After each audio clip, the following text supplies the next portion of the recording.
Guatemala is one of Latin America's loveliest countries, a colorful land rich in history where half the population is of Maya origin. That enlightened and mysterious pre-Columbian civilization disappeared during the first millennium AD. But even to this day, the secrets of the Mayas continue to intrigue the whole world. The Laguna del Tigre is a last frontier, the realm of monkeys, crocodiles, and snakes. With its rich diversity of climate and landscapes, Guatemala is also known as the land of eternal spring. Beyond the volcanoes in the heart of the tropical forests, or on one of the world's most stunning lakes, Guatemala everywhere offers the promise of encounters and a journey that opens the doors to a fascinating world.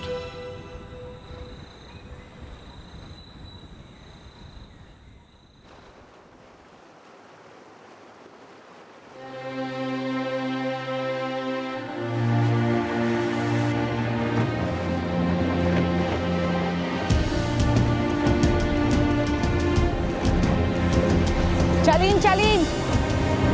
¡Eso! ¡Ah!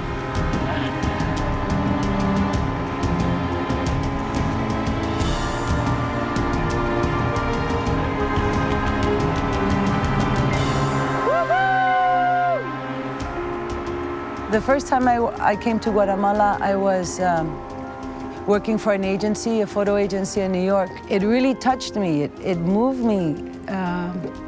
So 1 month later, I took time and I came back by myself. This changed me deeply, my perspective on everything. What am I doing? Just rush, push, shoot, pay, go, up, down. I'm missing everything in life. I said, I'm moving to Guatemala. And everyone said, you're crazy. And I thought, yeah, probably. But I like being crazy. Lake Atitlan is one of Joanne Trimper Garucho's favorite spots. She's an American photographer who moved to Guatemala 12 years ago, and everyone calls her Gigi.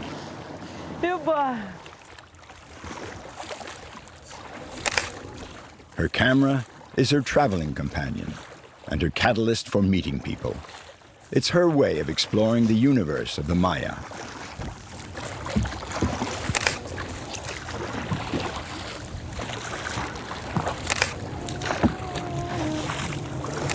As a photographer, what I get here from the people is authentic.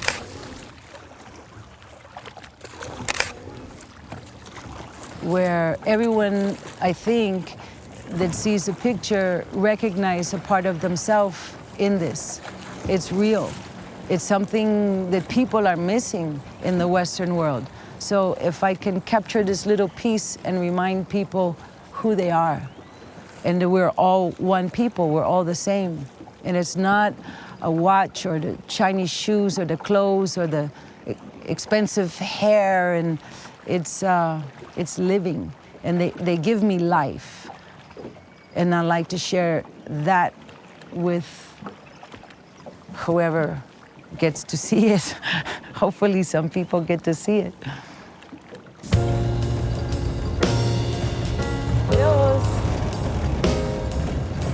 Gigi has put down roots in Antigua, the former capital of Guatemala. Born in New York of an American father and a Spanish mother, she was raised in Mexico, then Brazil. Her multicultural childhood is a good basis for her life in several worlds. This photographer has already lived many lives, and there are more to come. Gigi was 20 when she moved back to the United States. She studied photography and settled in Los Angeles, where she became a dancer. 10 years in show business, rubbing shoulders with American pop stars, a bohemian life of fiestas and follies, life in the fast lane, with all its risks. Then one fine day, she turned the page on LA, went back to New York and photography, until her momentous encounter with Guatemala.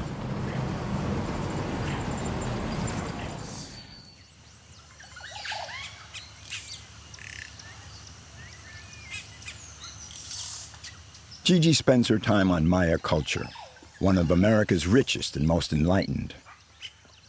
But this photographer doesn't merely observe history and the ruins of long-forgotten pre-Columbian cities. She works on material that is much more alive.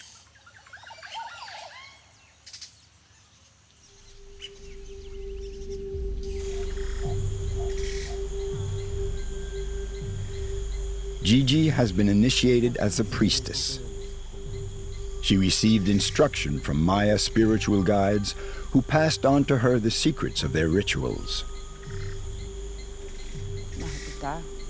Today, Gigi is preparing several ceremonies with her friend Felipe, a reputed spiritual guide. Que no los voy a nombrar todos. A los caciqueros, a los... Like shamans, the Maya priests are called upon to purify the sick and to officiate at life's important rites of passage.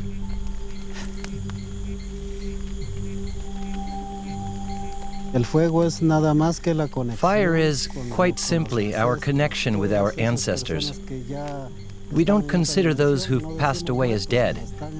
We say that they're in another dimension, a parallel world.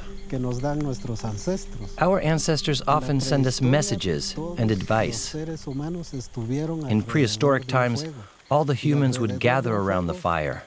They'd share their moments of joy and sadness, their projects, and everything that could be done collectively. This fire symbolizes and reflects the ancestral part that is within all of us, all civilizations. We Maya always keep the fire burning no matter what, because it's a vital part of our daily life.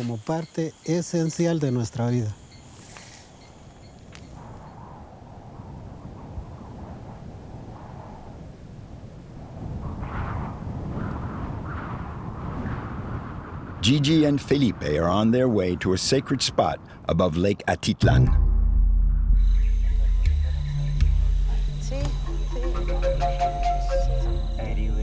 This cave in the mountainside has been the site of Maya ceremonies for centuries.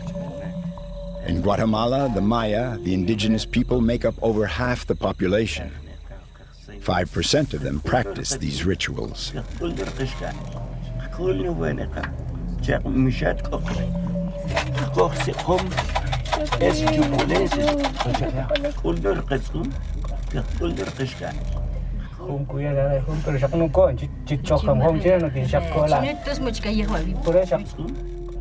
When I came here, I was decided that I was going to document the Maya. And I was rejected for years. No cameras, no cameras, no cameras. And it took quite a long time. And I realized that what I was experiencing and learning was more important than the photographs. And so I dedicated myself to learning. And then one day again, someone said, "Did you bring your camera? Can you take pictures?" And I thought, yeah.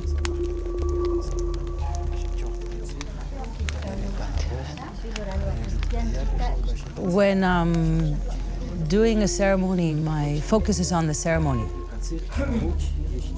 In the beginning, it was very difficult to juggle the picture or the ceremony, but then it became a very fluid process where there would be a moment where it would yell, or it would scream, "Take a picture."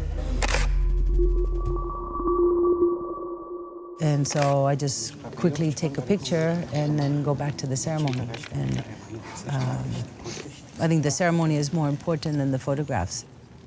Gigi is one of the rare Westerners allowed to photograph these secret religious ceremonies. Since the fall of their civilization around 850 AD, the Maya have been victims of persecution.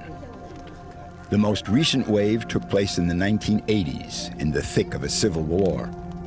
The country was ravaged by 30 years of guerrilla warfare until the peace agreements of 1996. The war in Guatemala resulted in over 200,000 deaths and thousands missing.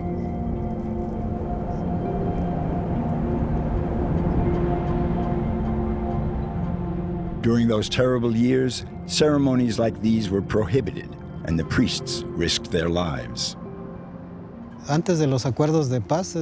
Before the peace accord, this type of practice was quite stigmatized. People would perform them at night here in this spot. They wouldn't make the huge fires that they do now. They would use only candles for their prayers. But ultimately, the practice of the Maya ceremonies has endured.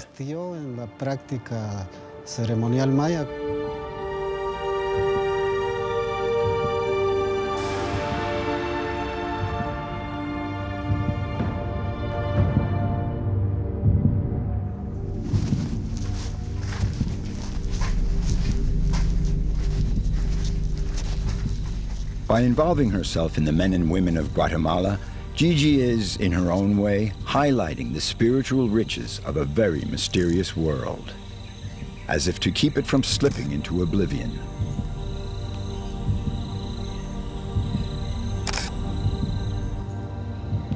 A day's drive through the primary forest, heading for the Mexican border, brings us to the Laguna del Tigre. It's the end of the earth, the refuge of much more fearsome creatures.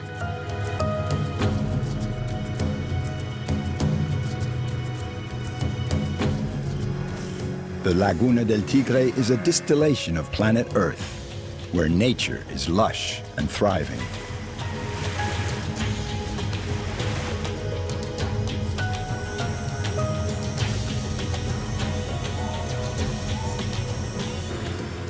Roland Griffin is an English biologist and herpetologist, a snake specialist. He has a particular fondness for crocodiles. It's a sense of peace that I get when I'm in a place like this. The things that really matter come to the front, and just to be surrounded by nature rather than being surrounded by buildings, by human constructs, is just, for me, it's the best thing on earth.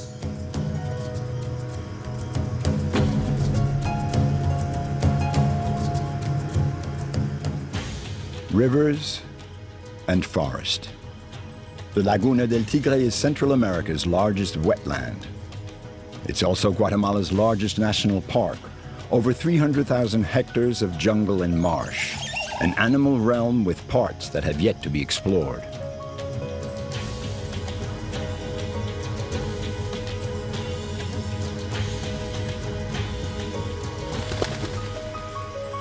Roland lives in this exceptional wilderness 6 months a year.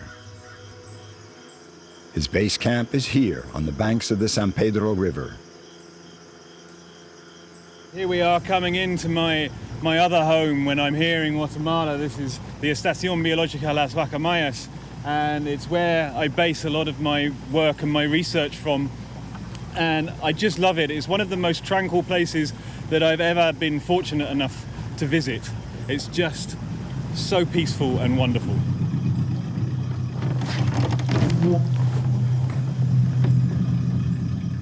Some people might say there's something wrong with me for dedicating my life to two groups of animals that for most people are things that they would try to stay clear of. For me, with snakes especially, that's been a fascination that I've had since 8 years old. I can remember the day that I got turned on to snakes. I was 8 years old at school, and someone came in with some exotic animals, fruit bats, and I can't remember what else, except for a 16-foot Burmese python. And for me, that was it. And it's always been there, something that is very deep inside me. And for me, there's nothing more exhilarating and satisfying than working with them.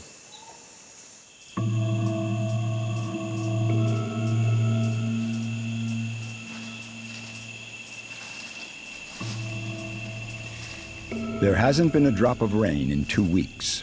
It's 40 degrees. Even the forest looks like it's suffering.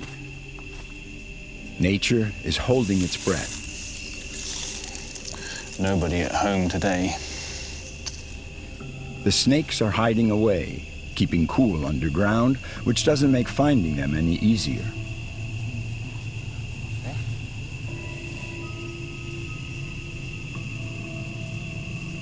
The ground here is really smooth in a long line all the way down into these caves. Is likely to be a track of a snake. That's what it looks like to me. It's quite possible it's something like a boa constrictor, which we know are found in this area, but we're also close to a large cave just down the way here, and boas often eat bats, things like that, so it's possible that it's here for that reason, to feed. So far, they haven't turned anything up. Roland and Carlos push on into the forest.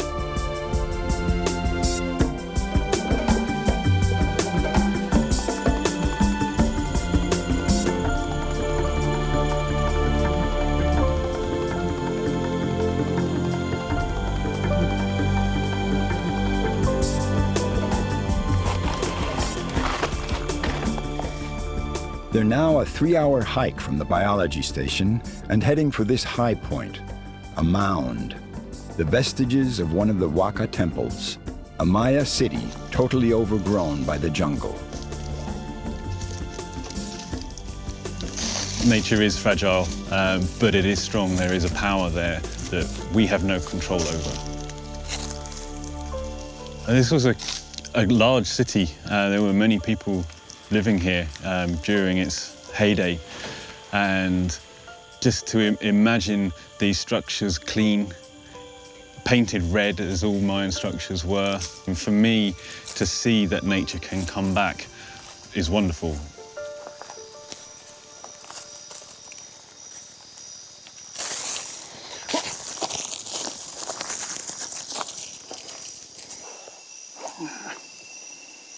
This is Smith's black striped snake. The scientific name is Coniophanes schmidti. I've recorded over 30 species of snake in Laguna del Tigre, and there are still more to find, I'm sure. We see the symbol of the snake on medical facilities, on ambulances all over the world. It's a symbol of health and vitality, as well as death. It's something that we have maybe forgotten about a little bit more, even down to their physical shape. So the physical shape is quite phallic, it's very masculine, but the movement of a snake is incredibly feminine. It's smooth and just really gentle movements. So they're an animal of paradox, I guess.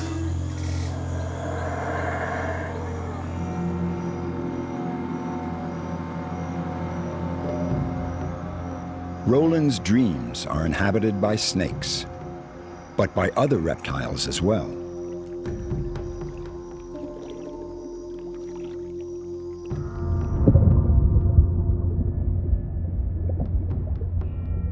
By nightfall, the biologist is back on the San Pedro River. This is the ideal time to meet the jungle's great predators.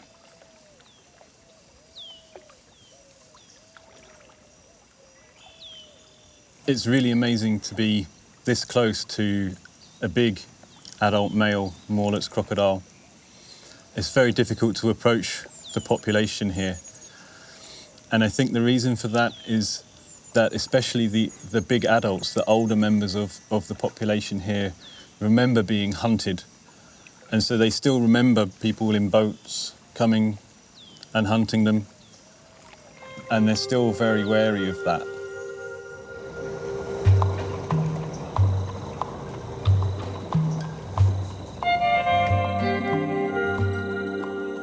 Morlet's crocodiles, one of the planet's 23 crocodile species, are very rare animals. They live only in certain parts of Guatemala, Belize, and Mexico. Roland's work allows us to better know them and thus protect them. I have the camera on a stick so that when we get close enough to the crocodiles, we can get video footage of the head and neck region. And the shape of the scales and the pattern on the scales is unique to each individual. And by getting that footage, we can then tell where the individuals are moving on the river, how big their territories are, keep track of them over years and see how that moves around, how that changes. Quite often populations can be quite dynamic. So by collecting this data year after year, we can really get an idea of what's happening with the ecology of this species.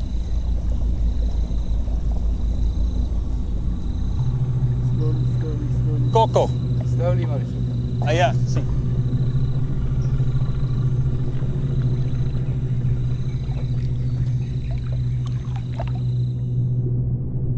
Morlaix crocodiles are the monsters of the San Pedro River. They can grow up to 3.5 meters long.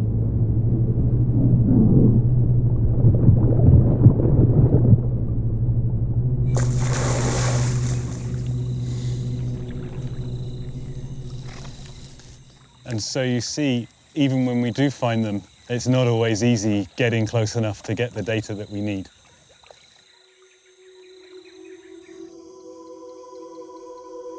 Roland carries out his census day and night.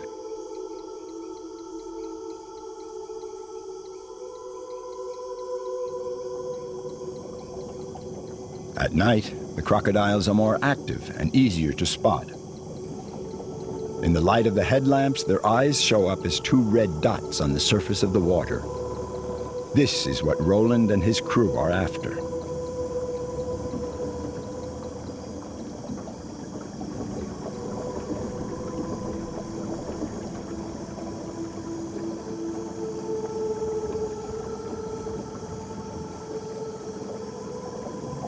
Coco. Even though the crocodiles are the largest predators of the jungle, they are still very timid creatures.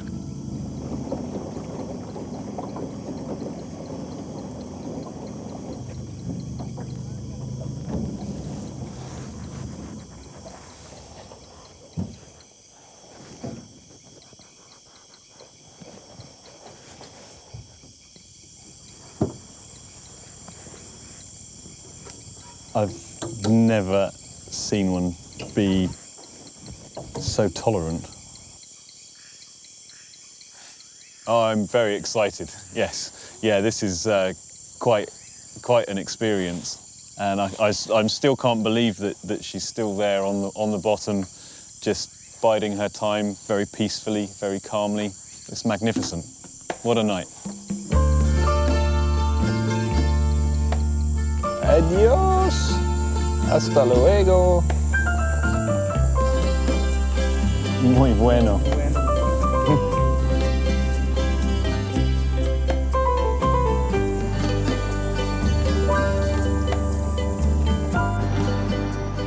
Roland, the English biologist, has decided to move to Guatemala for good.